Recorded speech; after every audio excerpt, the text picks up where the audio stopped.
कथेचं नाव आहे बळी तो कानपिळी.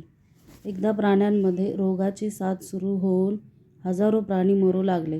आपण फार पाप केल्यामुळे देवाने हा कोप केला आहे असे सर्व प्राण्यांना वाटून त्यांनी आपली वाईट कृत्ये कबूल करायचे ठरविले व जो सर्वात मोठा अपराधी ठरेल त्याने देवाच्या कोपाला शांत करण्यासाठी बळी जावे असे ठरले. ठरल्यावेळी सगळेजण हजर झाले व न्यायाधीशाच्या जागी एकमताने कोल्ह्याची निवड केली गेली.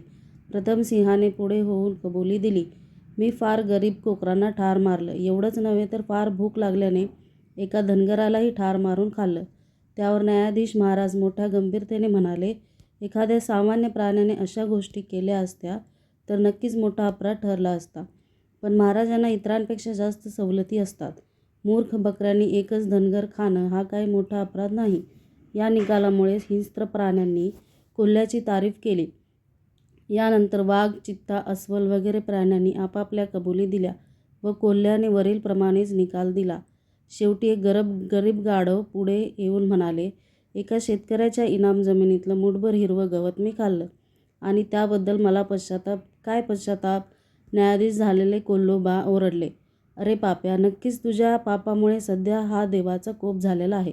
यालाच मरण्याची शिक्षा योग्य आहे. असा निकाल कोल्होबांनी देताच सगळ्यांनी मिळून त्या बिचाऱ्या गाढवाला ठार मारले.